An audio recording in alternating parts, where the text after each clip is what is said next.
I'm Salome, I'm a writer, I'm an artist.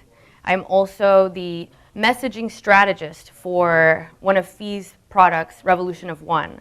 And that's going to tie into what I'm going to talk about here, which is creative freedom. So I'm really curious why you guys are here, because I don't think a lot of you know me. So I think some of you came here specifically because of the title, which is really interesting to me. So I'm going to randomly pick on you guys because I have a whole 30 minutes, and I think it's kind of boring for me to just stand up here and lecture at you. So, you, why are you here? What are you expecting? Oh my gosh, no pressure. No pressure at all. Amazing. Don't call on me because I'm also. Okay, great. So you guys are like snooping on me. Fine. No, I mean, I've read your stuff and you're just talented. Oh, so exciting. Enjoy it. Okay, well, I'm really excited that I called on you then because that actually makes me really happy and nervous, but that's okay. Okay, so creative freedom is a concept that I'm working on. So I'm doing something with this talk that is probably not advisable. Don't judge me yet, which is I'm bringing a really complex topic here that is not simple, is not fully defined. It's something that I actually want to work out with you all. Creative freedom is kind of an abstract concept because what is creativity? What is freedom? We have our associations with it. I think for the most part, we look at freedom as a legal concept, a very technical, material concept, but I think it starts internally, emotionally, psychologically. And I think that the freedom to become yourself, which is the name of this, which pulls from a Nietzsche quote that we'll get into shortly, I think that that's the fundamental form of freedom that all other freedoms stem from. So everybody here talking right now, everybody here listening to other people talk, that is a form of freedom. Yes, it's freedom of speech, but it's also freedom to exchange ideas, to decide what sounds good to you, what you want to try on, what you want to think about. And so I think that the lack of creative freedom in people's lives is actually what leads us to having a less free society overall. So I'm going to talk a little bit about art, which is not usually done so much at LibertyCon. So let's go with that. Basquiat. Does anybody know who Basquiat is? Good. So Basquiat was an artist that he's very accepted now, common, like incredibly expensive art to collect. But when he first started making his art, it was eschewed by all the galleries. It was seen as like an offense to what art was supposed to be, which is refined, stylized. His art incorporated a lot of street art style into it. And sure enough, decades later, he became an incredibly successful artist because he pursued what he actually wanted to make, rather than trying to make something that he thought was going to be successful or was popular at the time. And that's creative freedom. But I think that creative freedom actually goes farther than just art. I think it actually goes into your life. And now is the part where I divulge some personal details. Because I thought about this as I was planning my talk. What do? I get up here and I tell you my ideas, and then you think, yeah, nice ideas, good, sounds good. And then you leave and we part ways, and then that's it. But why am I up here talking to you? What do I have that qualifies me to tell you about creative freedom? And it's my naughty political past. So I was the very kind of person that I criticize now. I was pro-censorship. I was pro-coercion and force. I was pro-use the state to solve every problem that you can imagine. So I would not have been very welcomed at LibertyCon once upon a time. But I also wouldn't have wanted to be here either. I was the very kind of person that I criticized. And so this is the problem that I'm trying to solve. So when I bring this to you and I say I'm working on this idea and I want us to work on it together, it's that. How does someone go from being basically soft authoritarian leftist to being at LibertyCon and talking about freedom of speech and creative freedom and why this is so important? How did I make that transition? Because everything here in a way, is trying to solve a bigger problem. We're all kind of bringing our own small answers to different parts of this massive problem, which is, how do we bring people to this idea of freedom? And you have to bring them. You can't force people to be free. No one forced me into the idea of liberty. And so, my political past and how I've gotten to where I am now is the problem that I want to solve with you guys. So let's go into creative freedom then. I think that people don't realize how free they could be. And I think that this was my problem when I was younger. So it just so happens, which I don't think is coincidental, when I was the most authoritarian, the most pro-censorship, the most use coercion to get your way, it was also when I was the most unhappy. It was when I was the most insecure. It was when I was least comfortable being who I authentically was. And I don't think that that's a coincidence. I think that when people have this internal state of restriction, when they feel that they cannot get what they want in life, that they cannot be who they want to be in life, then they recreate that internal state externally. And so there's another Nietzsche quote that I love that ties into this, which is, man can bear any how if he has a why, something like that. I'm butchering it. But essentially, if you have a reason for your suffering, you can bear it. And that can be bad and good. Because you can be a person that is very restricted, that is very self-censored.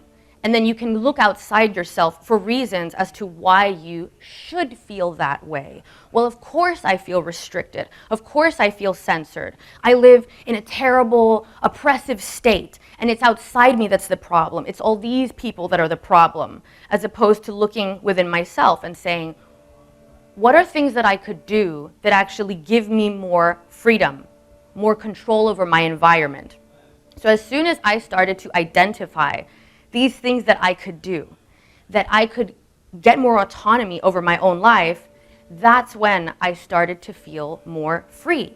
And as I started to feel more free within myself, I actually saw how that played out around me. Now I didn't want to force people to agree with me. I didn't want to coerce people into doing what I thought was best for them. And that plays out in relationships. That is like, do I want to manipulate my partner? Do I want to pressure them into doing what I think they should do? Or do I want to respect their autonomy to be a different person and interact with them on that equal level? And so this kind of force and manipulation that we use when we don't think we can directly go after what we want, we can't authentically be who we are, I think that that's the core of authoritarianism. I don't think it starts here. I don't think you start with the authoritarian system. I actually think you start with the people. I think you have people that are psychologically and emotionally primed to accept a system that tells them how to think, how to act. So let's do this. I want to now interact with you guys. I don't want to stand here and just lecture at you. I want to ask some random questions. You. What do you think is the driving force behind people that want to use coercion and manipulation to get their way, to make people agree with them, or simply to do what they want them to do? Why do we do that? Yeah, that's a good question. I think part of it is just it's easier to kind of imagine doing that Interesting. than actually getting to know people or advocating for your beliefs. It's more comfortable, really. Yeah. Because actually, if you get to know people and you have to make arguments and you have to convince them, you might run into complexities. I mean, that's why people like their echo chambers, right? Yes. Good answer. Yes, I like that. I think that's part of what I had a problem with, was that my beliefs were so fragile also at the same time. My sense of self was so fragile that if I confronted someone that had different beliefs and actually had a good point, I didn't know how to deal with that without it destroying my self-concept. Okay, so let's go along on my notes here because I got a lot I'm trying to discuss, and I'm going to try to keep it all together. So this is the interesting thing that I think about when I think about authoritarianism. I didn't really come to this idea through any kind of education or training or anything like that. It was actually very natural. It was, to me, when I realized how much I was allowing other people to dictate my beliefs, what I chose in life, what I liked, how I conducted myself. And this is sometimes called people-pleasing. But I actually think people-pleasing ties in perfectly with an authoritarian system, which is if you care more about pleasing a collective, if you care more about being acceptable, liked, included in the group, then you're the perfect authoritarian citizen. You won't say what you think is true, even if it goes against the group. You won't question. And that's the ideal authoritarian citizen. And so, notes. This is why I think that, honestly, you have to find ways to encourage people to be more authentically themselves, to be more free in themselves, as opposed to evangelizing to them or fear-mongering. And I think this is the problem where we're at now, which is regardless of what side of the political spectrum you fall on, there's this tendency to just demonize everyone and to turn everyone into a straw man, which is kind of what you're saying, which is to ignore that complexity. And if we're going to have a freer society, it means we're going to have to tolerate people that we don't agree with, people that bring complexity to the problems that we're trying to solve and make it difficult for us to solve them. But as long as that's true, as long as what they're bringing to the table is valid and needs to be considered, then it's part of solving the problem. And this is why I think that a society that is more truthful, more open, less concerned with being liked, being acceptable, making sure that the entire collective is pleased, that kind of a society is actually what we need to become more free. And it starts with individuals. So how do you make individuals more free? This is the entire point of LibertyCon, essentially. So let's try to answer a massive question, an ancient question, essentially. How do you make individuals more free? First, I will change that and say you don't make them more free, because that's already still in the same mindset of I have to change you. I have to do something to you to make you how I like you to be. And I think that that's actually the first fundamental problem, is this idea that we have to change people. We have to do something to them. No one forced me to be free. That's not what actually brought about my perspective change. For me, it was seeing other people live a life that I wanted to live through their own choices. And it was understanding how many choices I actually had that I wasn't making, that I wasn't taking advantage of because I restricted myself. I was the first one to say, no, you can't do that, or you don't have the right experience for that, or whatever it may be, whatever excuse I would give myself. And that creates a sense of restriction, which again perpetuates this desire to then say, well, why do I feel so restricted? Okay, it's my society that restricts me. And I think that you then create this external reality that fits your internal reality. And so I really think that the way to encourage freedom in people is to do exactly what I'm doing, which is to give a speech, your first time giving a solo talk, and put yourself out there and be authentic, be real, and know that those values that you're embodying, which is I'm taking a risk, I'm being authentic, I'm saying what I actually believe despite whether or not I'm articulating it in the most perfect way, and is my hair right while I do it, and is everybody going to like me, and are they going to follow me after this? Despite all of those questions that are kind of ego-driven, actually, if you stick to the values of it, which is my value is to grow, my value is to express myself freely.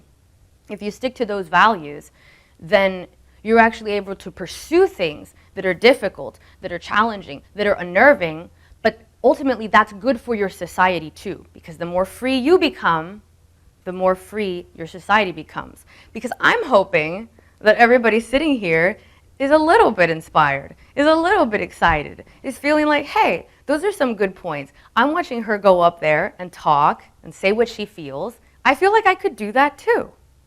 And so let's go to some questions now. What do you think is the best way to encourage inner freedom in other people? Particularly people that aren't actually in line with that philosophy. What I'm thinking is possibly through a reduction in fear of consequences of some kind. For instance, their job, they have fear of consequences for their job. Yeah. Fear of social repercussions. I like that answer. Because that's what, for me, was the main reason I was like a super hardcore leftist. It wasn't because I really believed in what I believed in. It was because I wanted to be seen as a good person. I wanted to be liked by my peers, and I didn't want to be criticized. I didn't want to be attacked.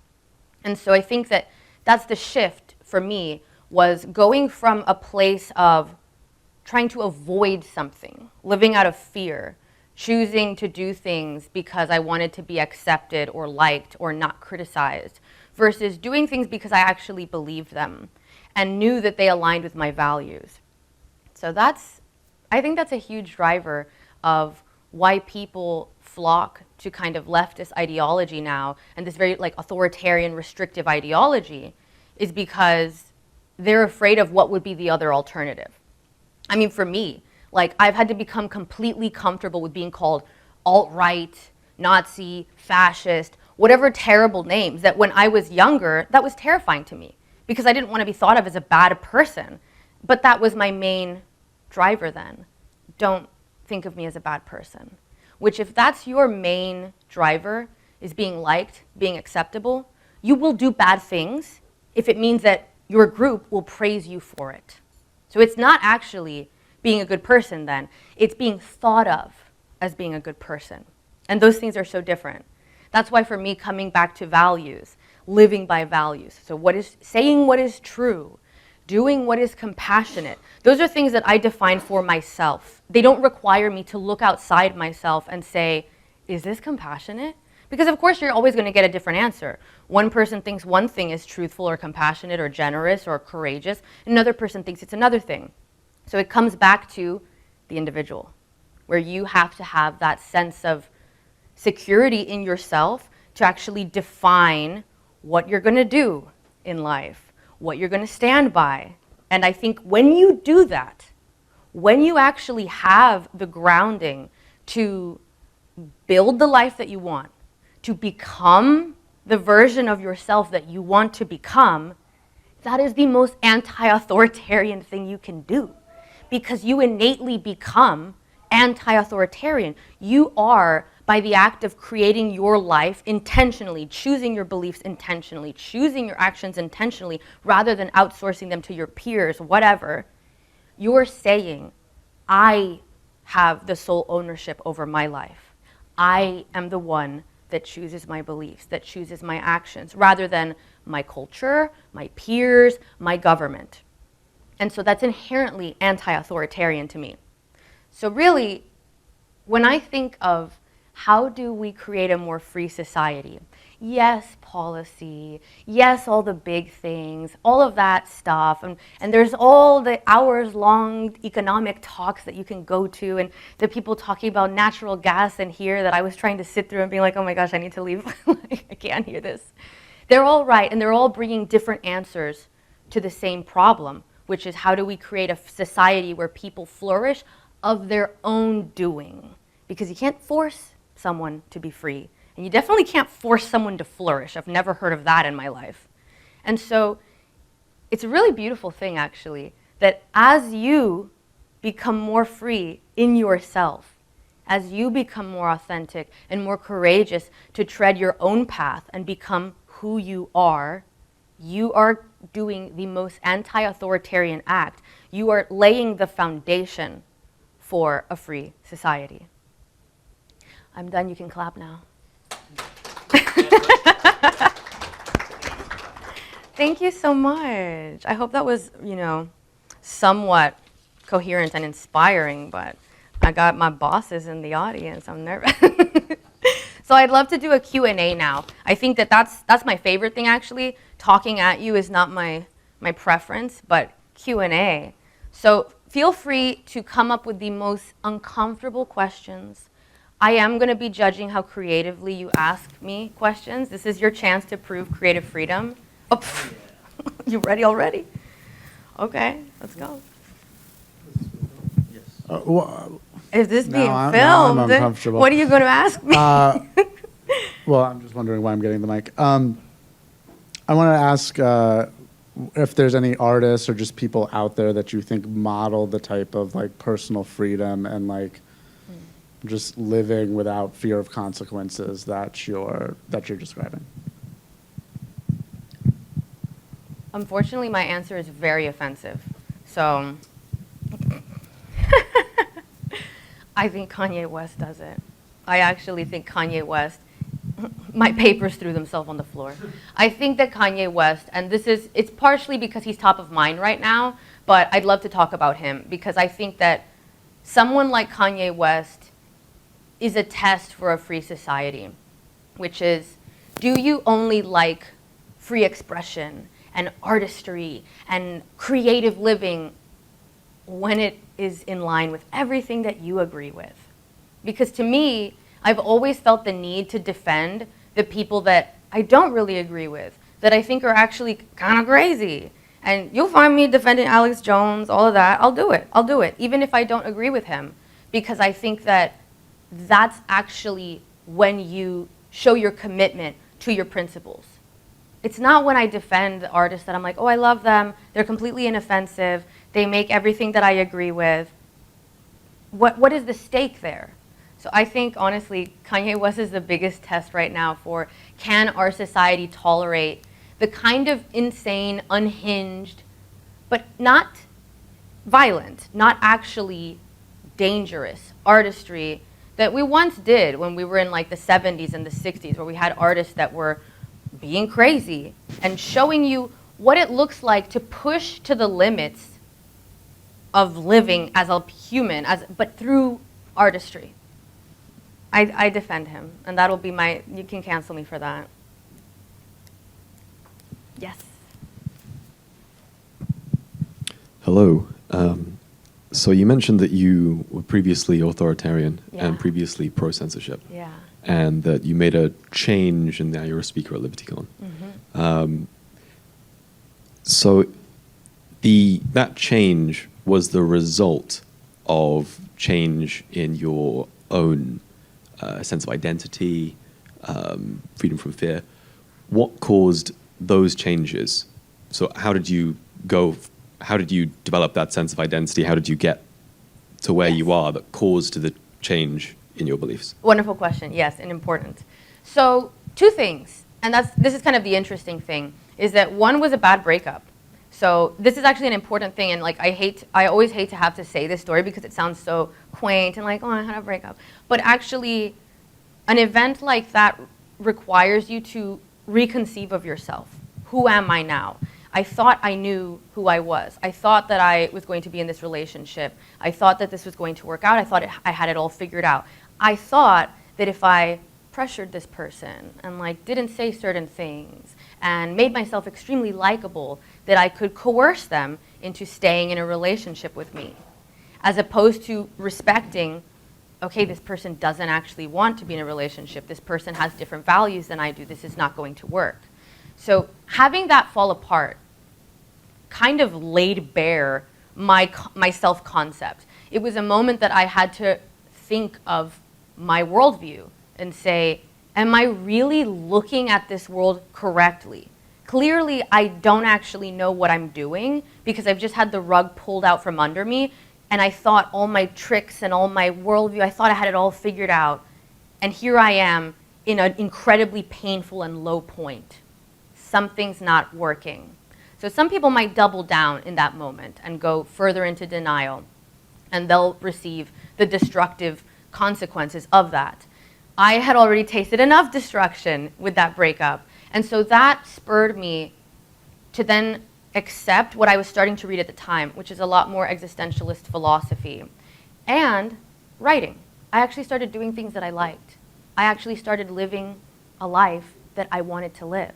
So as opposed to when I was younger and super leftist and working at like a crappy job that I didn't like and feeling like I couldn't have the things that I wanted. I couldn't be the artist that I wanted. I couldn't do the activities that I wanted that felt so far away, like doing music, whatever it is. It felt like I had to wait for someone to come invite me to do these things, to come give these things to me. I felt very lacking in agency, which is, side note, and hopefully I don't lose my train of thought, to tie that into this idea of like how the personal psychology extends to authoritarianism as a system. Isn't that weird how I felt like I needed someone to give me something, give me permission, give me opportunities? What a weird, perfect fit for an authoritarian government.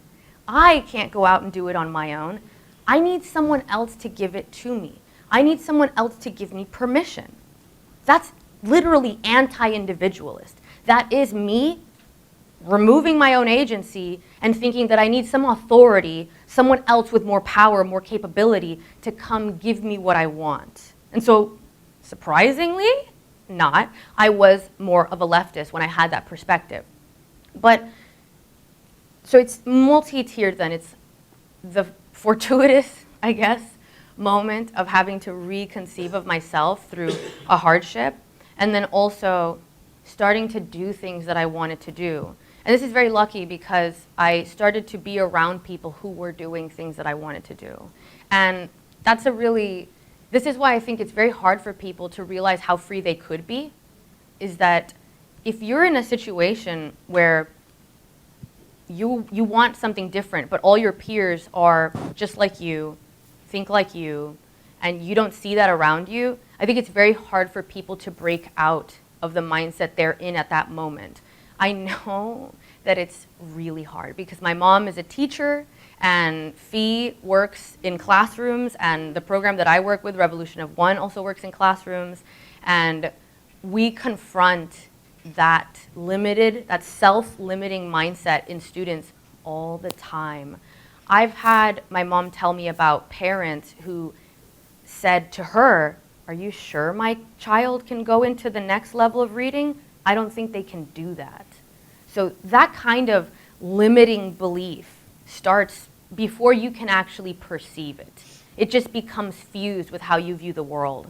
And so I think I was really lucky to leave home, and that's on my part. I actually decided to leave home and put myself in situations where I was around people that were really going after what they wanted in life. And it showed me, as soon as I started taking actions that were in the direction of what I wanted, and I started getting a following. I started having people read my writing, pay for my writing, actually say, "Wow, this is exactly what I've been thinking, you've put it into perfect words." As soon as I started getting that feedback from the world, it showed me that I could do things of my own hand. I didn't need to wait for some grand publishing company or some agency to come in and say, "We have granted you the permission to write now." And so all those things coalesced to really become a radical perspective change from being very leftist, very authoritarian, to being the exact opposite. So that's a great question. Thank you for that. What do you got? Yeah, I don't want my microphone. I'm good. Thank you. Yeah, just shout at me. Yeah, I had a question about kind of the social norms that kind of within groups, right, kind of allow people to be free, right? I feel Yes. like one of my friends, he was like a big Ayn Rand, and now he's like a Marxist for whatever reason. Oh, wow. And I think he went through a lot, but Yeah. when we have discussions sometimes about Marxism, I'm talking about free market economics, and I'm questioning some of the stuff to the degree that I understand Marxism, right? He almost feels attacked, right? So Yes. rather than having a discussion and Yes. me asking him questions. So kind of what is the role, if we're going to encourage people to be free, in having social norms that allow them to want to Yeah. express themselves or question their beliefs without the threat of, "Oh yeah, you were wrong, you know, I totally owned you." You know, Yeah. those kind of things. I know exactly what you mean. And that is such a great and incredibly difficult question to answer, because that's ultimately one of the biggest cultural problems we have right now, is that we're all kind of like stepping backwards into our trenches and digging our heels into whatever ideology or group it is that we identify with. I mean, it's like you cannot concede that, hey, you know what? You have a point there, actually, because that's to damage your self-concept. That's to admit that you must not know everything. You must not be completely right. And that's ultimately what I think is partially the problem there. And it ties into this idea of creative freedom, which is you can change. You can choose something different. I don't, for myself, the best I've ever been at that, at not getting defensive when I'm presented with an idea or an argument that contradicts what I believed, is to not attach my identity to it. And so this is why I think it's so pernicious to have all these ideologies that actually provide you an identity. I am a Marxist. I am a Republican, or whatever it is. Because then, well, then who are you if you have to accept different information now that contradicts that? I think that really what we need as a society is to move to a place where that identification with an idea is seen as detrimental and harmful. That would be the social norm, is that we start to look at saying, I am this ideology, as being almost regressive, really, and contributing to this kind of extreme trench warfare culture that we have now. But at the same time, there is a way to go about it, right? Because individually, I think that we really struggle with ego. I think all of it comes down to ego. I know that when I was like this kind of, typical leftist, I was so possessed by my own ego. That was all, of course, what it was, because I was so worried about being liked. And so there's a kind of consciousness raising that needs to happen, where people become more aware of exactly that process, which is when I'm presented with new information that contradicts me, it upsets me because it upsets my self-concept. This is ego. If we could raise that understanding up so that that becomes more common, then we'd have a framework for navigating that kind of defensiveness that people feel when you contradict them. Because now it's like, okay, I know my ego's at play here, as opposed to I'm upset. It's that identification with the ideology and with the feeling of defensive,ness, as if it's a fact and not just a facet of your ego, that I think really gets us stuck in this strange tribal place. It's a really big problem. I'm gonna sum up really quick, but like, to me, we are at a position in our society where either we're gonna have a lot of problems or we're gonna do something amazing. Because if we raise up enough in consciousness to understand what it is to have a reality and a society where people have so many different beliefs, and that's inevitable, and we can engage with that understanding, as opposed to identifying with the beliefs and then feeling like we need to change everybody or suppress anyone that contradicts our beliefs. If we accept the fact that that is reality, there is no reality where everybody agrees with each other. That's only suppression. That's only authoritarianism. That's where everybody agrees, where the people that dissent aren't allowed to agree. So if we get to a place as a society in consciousness where we can recognize, it's almost like a meta thing where we step back just enough to say, I know that this is my belief, and I know that when it's challenged, it offends me and it affects my ego. But that space is where I can make a different choice, to not identify with this. That's what I do now. That's why I'm very hesitant to ever call myself a label. I'm gonna be at LibertyCon, but you might very sparingly hear me say, I am a libertarian, because I don't want to sign like the verbal contract that comes with saying, I am this thing. Because then tomorrow, this thing says, hey, this is what we support, and I'm like, now what? Now who am I? So I think that that's distancing ourselves from identifying with ideologies, and instead identifying yourself with yourself. You are who you are. You can take a little bit of that. You can take a little bit of this. You can change today. You can change tomorrow. That freedom to be an individual is what we need for that, but that freedom is really hard to bear. I think that freedom causes a lot of anxiety for people. I know it did for me. And there's a lot of comfort in turning to an ideology that says, hey, forget about all those choices. You don't need to know what you think. You don't need to know about all these different things. We've got all the answers for you. Just point to this anytime someone asks you something, and then call them a Nazi if they keep asking you a question about it. That's it. You get to hide in conformity. You get to hide behind that group ideology rather than saying, I don't know about that, or you might be right about that, which is a lot harder, but there's a lot of freedom in that because then you're ever changing. You're not stuck. You don't have to dig your heels in or get that kind of like defensiveness that I know what you're talking about. When you talk to someone like that and you can sense as soon as you've stepped into that territory where they're not comfortable with you challenging a belief, it's this tension because that's it. It's like, oh, myself, my identity is about to come under scrutiny. Do you appreciate Julie Gayla? She talks about that home views. She's the one that wrote Scout Mindset, right? Yes. Yes, I have to read that book. Yeah, she seems great. It seems very overlapping with what I'm talking about. Yeah, very cool. Do we have any other questions? Are we good? Okay, well, I want you to know that this is not a self-help seminar, okay? I'm very, like, one of the sound guys in the back, God bless him, he helped me a lot. He was telling me, like, oh, Tony Robbins talks about something similar. And I was like, I'm not Tony Robbins. And then I looked through my talk again. I was like, is this self-help? Is this self-help? And then I thought, no, because look at it. Nowhere do I tell people what to believe. I actually tell you only that you should figure out what you believe. And you should consciously, intentionally choose what you believe. And so that is what I leave you with. That's the only command I'll give you, is to go become yourself, as Nietzsche said.